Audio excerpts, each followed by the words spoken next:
Konsekvence su jasne, ja podnosim ostavku na svoje funkcije u vladi, na funkciju prvog potpredsjednika vlade, koordinatora gospodarskih resora i funkciju ministra gospodarstva. Mađarski sud je presudio. Čačiću je dosuđeno 11 mjeseci zatvora. Zahtijevamo od gospodina Čačića da podnese ostavku. Ne postoji zakon prema kojem bi on trebao stupiti sa tog položaja. Ali u jednoj funkcionirajućoj demokraciji on bi trebao moralno istupiti sa tog položaja. I gospodin Čačić i njegova stranka i vlada moraju ozbiljno razmisliti nakon presude u kojoj mjeri gospodin Čačić kao potpredsjednik vlade može nastaviti svoj posao. Da se to meni dogodilo, da bi zasigurno to bio kraj moje političke karijere. Konačno je učinio ono što su mnogi očekivali još davno. Dao je ostavku na sve funkcije, osim na onu stranačku. Već nakon prvostupanjske presude ankete su pokazale da to javnost od njega očekuje. Čak 76% građana smatralo je da se treba povući. Većina civilnih udruga zahtijevali su njegovu ostavku. Kad bismo govorili o pravoj političkoj odgovornosti, o preuzimanju te odgovornosti na sebe, onda se zapravo gospodin Čačić nije ni trebao dovesti u situaciju da kao potpredsjednik jedne vlade,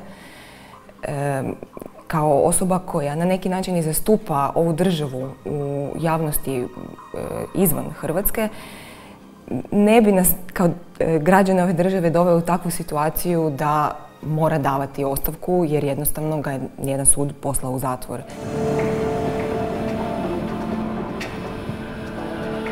Situacija je konačno dobila svoj epilog i nikako nije razlog za naslađivanje, naglašavaju iz GONG-a. No tako čini se ne misli šira hrvatska javnost, odnosno ona koja komunicira preko društvenih mreža. Iz tih ljudi sigurno progovara jedan očaj i jedna potreba da evo konačno sad dođe i dočekaju pravdu, dođe vrijeme pravde, pravednosti, zapravo osvete. U očima tih ljudi to je sad jedna zaslužena kazna za bahato, za jedno arogantno ponašanje koje je imao, za loše i nepopularne poteze koje je vukao. Meni se osobno čini da bi možda bilo više empatije prema njemu i njegovom slučaju, da je on prethodno pokazivao drugačiji karakter i možda više empatije u svojim javnim istupima prethodno, što nismo baš primijetili i možda je to na neki način povratak bumeranga koji je do sada slao u javnost.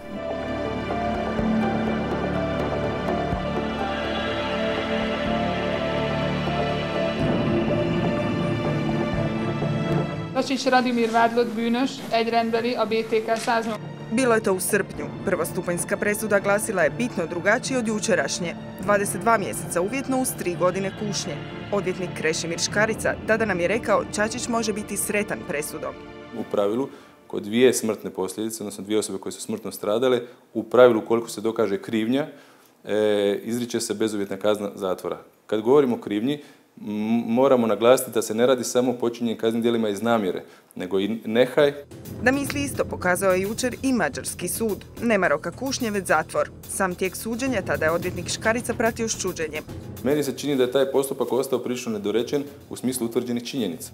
Slično, pa čak i oštrije mišljenje imao je kolega Andrija Jarak koji je pratio cijeli proces od same nesreće. Dojam tog suđenja je bio katastrofalan. Propusti su se, tvrdi Jarak, događali od početka. Odgovori na neka pitanja ostali su tako visjeti u zraku. Kojom brzinom se kretala Škoda kojom je upravljala Katalin Liptak i drugo, da li su na toj Škodi, na tom automobilu bila upaljena svjetla. Da je sa gospodinom Čačićem bila druga ženska osoba u automobilu.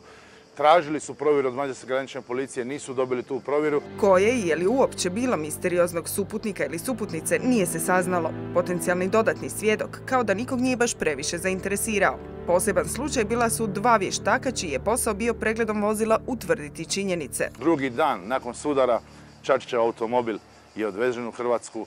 Vještaci nikad nisu bili fizički na tom automobilu, kod njega nisu gledali na mjesto događaja, oni su znači radili vještačenje na osnovu fotografije. Ipak u konačnici utvrđena je apsolutno prebrza vožnja, nepažnja i nepridržavanje obaveznog razmaka. Izvršenje uvjetne zatvorske kazne određene optuženiku uz rok kušnje od 3 godine te prethodno brisanje iz kaznene evidencije neće se uzeti u obzir. Nakon izvršenja polovine zatvorske kazne, optuženik se može uvjetno pustiti na slobodu. Prijašnja presuda po kojoj je Čačić osuđen na uvjetnu kaznu postrožena je. za magatartást. Da se nije prekršajno ponašao, do nesreće sa smrtnim slučajem ne bi došlo. Za volanom automobila u koji se Čačić zabio bila je Katalin Liptak, koja je u nesreći izgubila supruga i majku. On je uzrokovao tako tešku nesreću, ipak je to smrt dvoje ljudi i nije mogao tako olako izbjeći odgovornost. Mađarski branitelj izrazio je nezadovoljstvo presudom, no složio se da je sučeva riječ zadnja.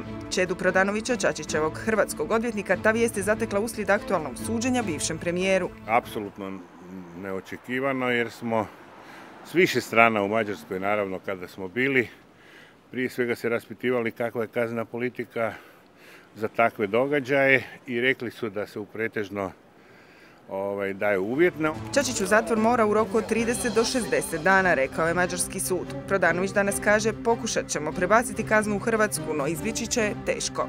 Mađarski sud je uvjetovao da se nakon pola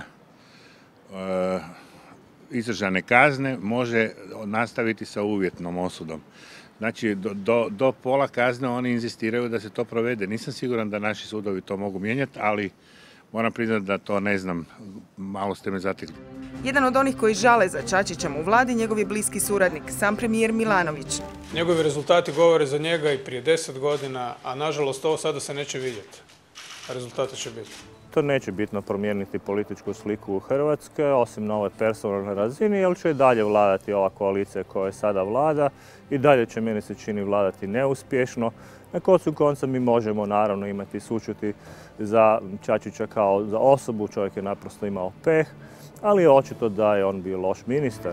Sigurno je jedno, ne čekaju nas nikakvi politički zaokreti. Jedini tko je doživio zaokret u ovoj priči je Radimir Čačić.